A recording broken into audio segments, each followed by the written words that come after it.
I'd like to call the meeting order and begin with Pledge of Allegiance. I pledge allegiance to the flag of the United States of America and to the republic for which it stands, one nation, under God, indivisible, with liberty and justice for all.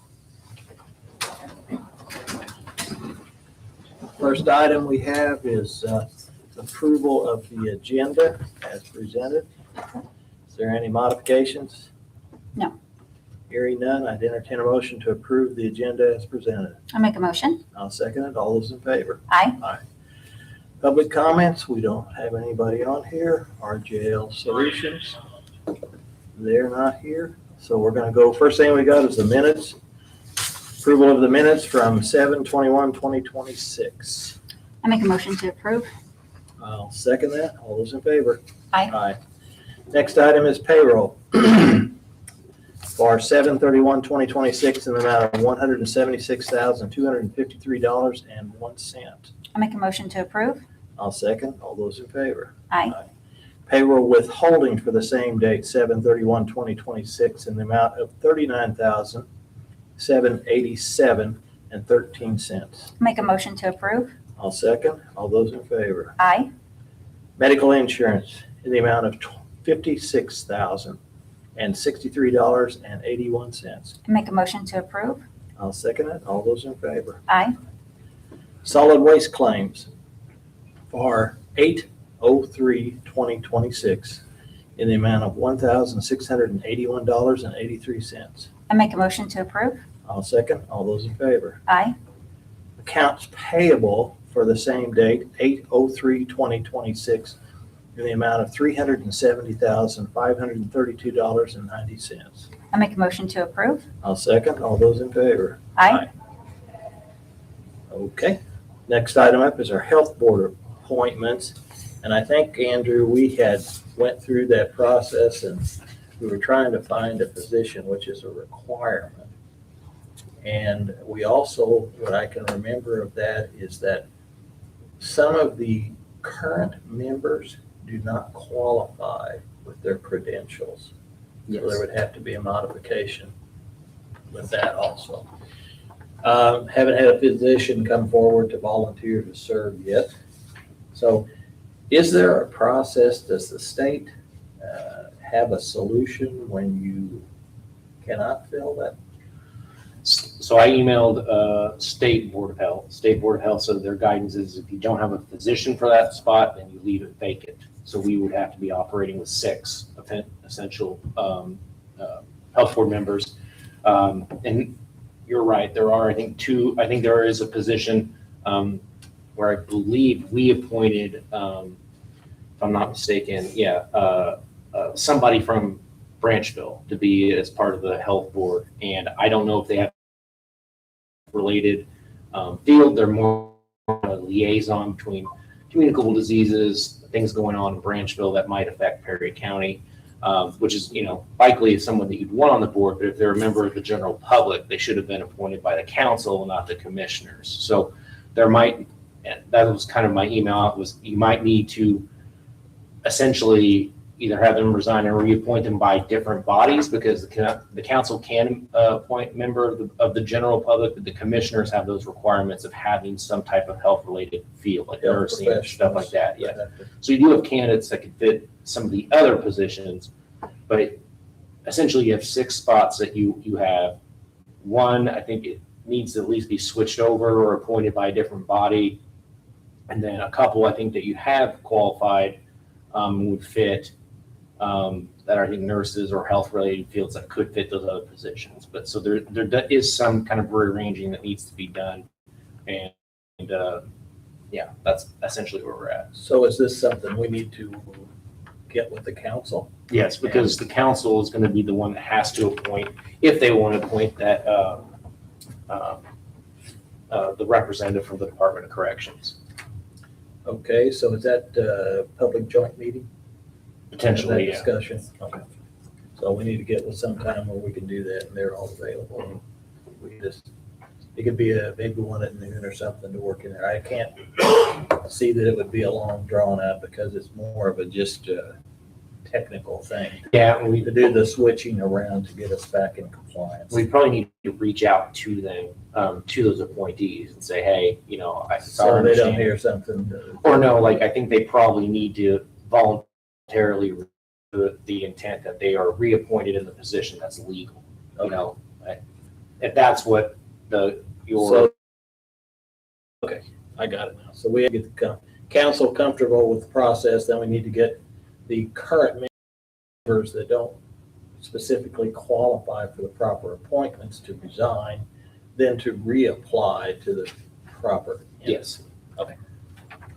So we're gonna table that, any decision on that and get a time when we can meet with the council, something brief. We need a motion just to table. Yes. I'll make a motion. Seconded, all those in favor? Aye. Cyber insurance renewal. I noticed they had a quote for 2 million versus 1 million. Yes. Who requested that?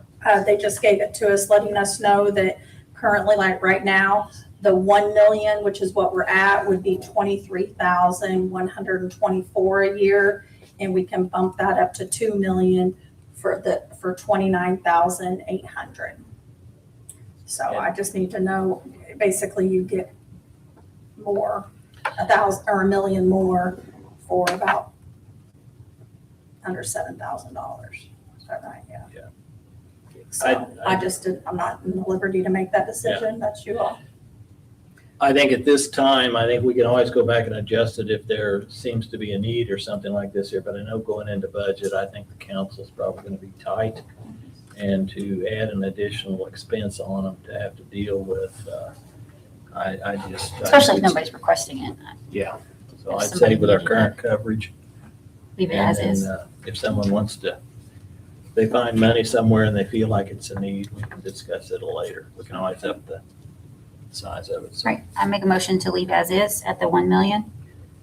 all right, I'll second that motion. All those in favor? Aye. Human resource training. You got that from $6,000 to $7,000 to get together sometime with the consultants to go through with all department heads how the process works. Correct. What were you, 3 or 4 hours? Did I remember Yes. correctly? What they anticipated? Yeah. I think it's crucial before we probably have anything like that we make sure that everybody's read the handbook. We do that every year with the handbook at the beginning of the year. And Just to confirm that every department head is familiar with it prior to them coming down and having a seminar to go through some of the details with it. So I think that's critical. And then the other thing was, do they act, I think this was the question, do they act as the HR representative for any other counties? And what does that consist of in cost? And the purpose was, remember we discussed that in the event someone has a complaint, it needs to have someone that addresses it, listens to it, asks questions. So do they do that, one? And what, have they done it for someone else in the past? And what kind of cost is that? well, in the conversation with Lori, who is currently our consultant, they been having conversations with her directors. They are not staffed accordingly right now to be able to offer that service. They do it for other counties, but right now they're not in the position to take us on as Consultant. just as the HR consultant. She did reiterate that the way that our handbook is set up is that our legal counsel is our HR, and that any HR complaints should be directed to legal counsel. I'm not sure that's something Andrew wants to take. That's the way it's stated in our handbook right now, but yeah. But I that's what we think, talked about that, yeah. then we need to decide whether we need to get another person that takes on that task, whether we find another entity to contract it with or something to get an idea. Have we reached out to our current insurance, like who has our Is it USI is our insurance That's carrier? our medical Who has our other? shepherd. It's through Shepherd, but I'm not sure the company is.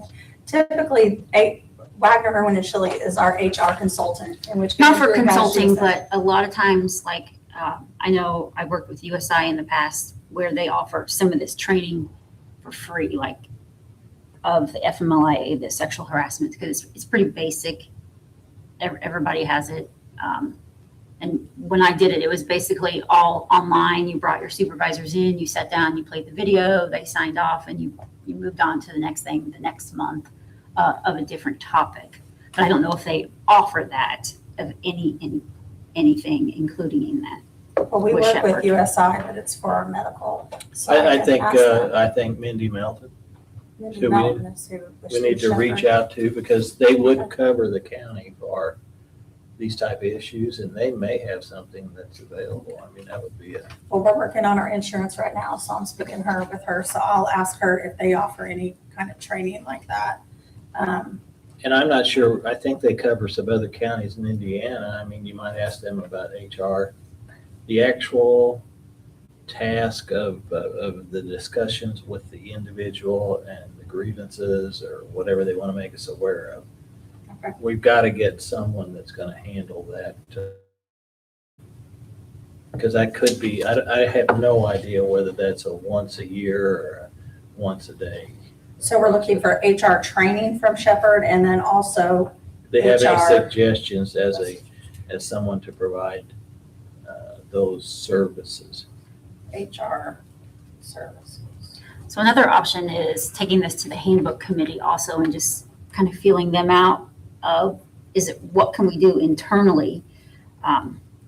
Personally, I feel nobody really follows the handbook. Well, we have to make them follow the handbook and enforce it. And they need to sign off knowing that, yes, we have a handbook and yes, I'm going to follow the handbook, just like any other supervisor for any other company. So I don't know if that's something the handbook committee could come up with, a little training themselves and kind of schedule that as a committee. So it's, we're gonna have to give options of times, and I don't know if that's something we can take on or not. And if you guys, if you do this, if you initiated the handbook, if you can say, the initial request will flow to this one, then in the event it needs to be elevated, potentially it would go to Andrew then. Or something, Right, some kind just of a process that you'd established so that we had a written step-by-step process. And then I think that it would not be overburdensome to Andrew if he only had, after it's been elevated, involvement rather than Everything. because a lot of these issues may be very simple. Right. They could be addressed easily, So for the time being, let's pursue that, but table this issue until we come up with a little. Right, I make Few a more motion to answers. table. I'll second that. All those in favor? Aye. Budget requests. Is this from you, Chris? Yes, I need to know on your guide, most of the commissioner's budget out of general, public safety and all that, if it's staying the same from 2026 or if there's any changes. I think that's our intention. We're Yeah, I going to responded just to Yeah. leave as Leave as is. is. with this year. I mean, I know funds are going to be tight. We're going to try to work within that.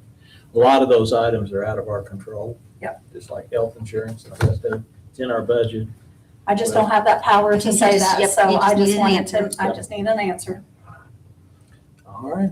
So let's take a motion that we entertain a motion to keep 2027 budget at the 2026 levels. I make a motion. I'll second it. All those in favor? Aye. And that's it. Our next meeting is going to be Tuesday, August 18th at 6 p.m. Entertain a motion to adjourn. I make a motion. I'll second. All those in favor? Aye.